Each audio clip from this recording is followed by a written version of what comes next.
legal immigration good because my grandparents and great-grandparents came legally. Can you explain why that is no longer the case? Why even legal immigration needs to be curtailed? Yes, and by the way, your people are great other than the way they vote.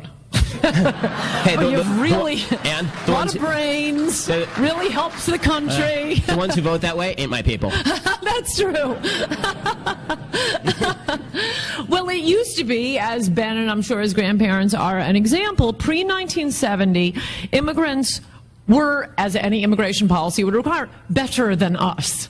That's what we want. We want immigrants way better than us. Immigrants pre-1970 were more educated, made more money, bought more houses, and 30% of them went home. Just take that fact alone. 30% of them couldn't make it and went home. We looked out across the world and skimmed the cream from the rest of the world.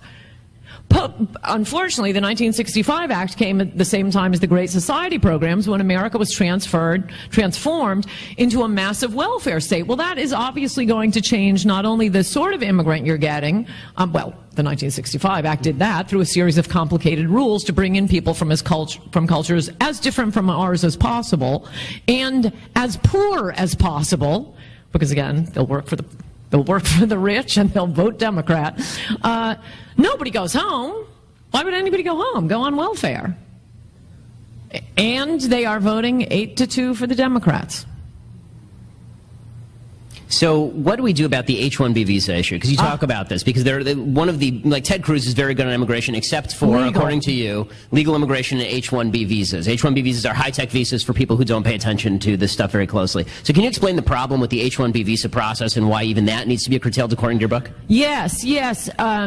A lot of Republicans get stuck on this issue, so I won't attack Ted Cruz for it, because so many people, I mean, I keep having to, I'm going to have to get like a shock collar for Sean Hannity and a few other people who interview me, because they keep talking about illegal immigration, other than the first chapter of my book where I talk about amnesty, because that just ends the country overnight. Then it's lights out.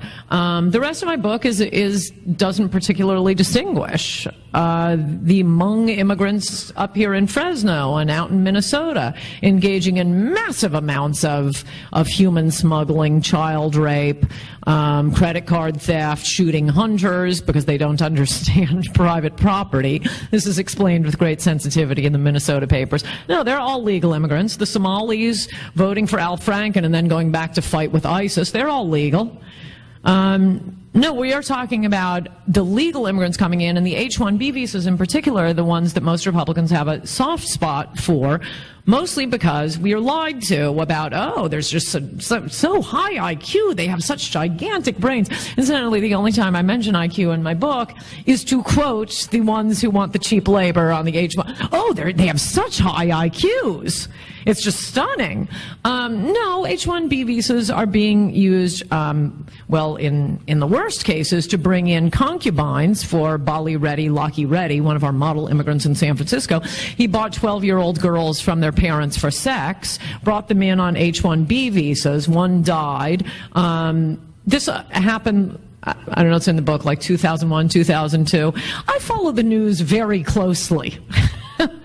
When I came across this, I called up my friends, many of whom also follow the news closely, and said, hey, did you hear about this case in San Francisco?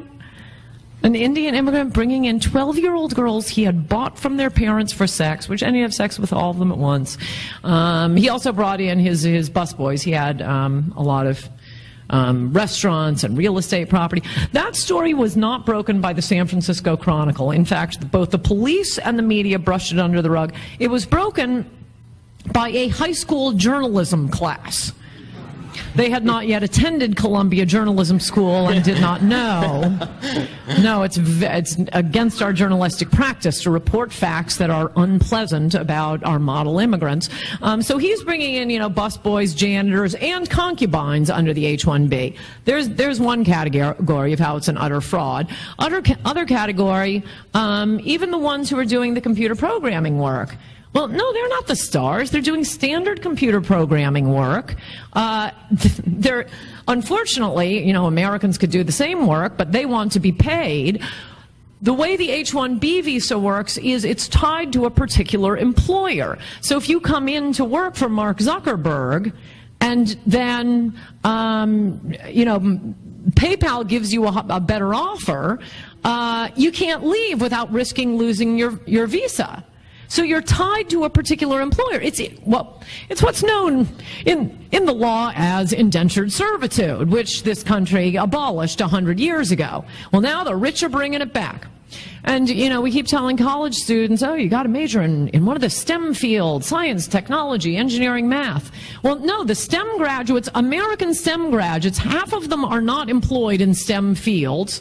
And their salaries haven't gone up for a decade now. Why? Because Bill Gates and Mark Zuckerberg are bringing in the computer programmers who can do regular. They just type away in their little cubby holes for 12 hours, collapse, go home, and go to sleep. It is just a scam for the rich. Well, on the free trade side of that, there could be a counter-argument from the free trade side, which would be, okay, so if you don't do that, if you don't bring the immigrants from there, then they just relocate to India and they outsource like they've done to call centers, for example. So what is the counter to the free trade argument? Okay, well, I understand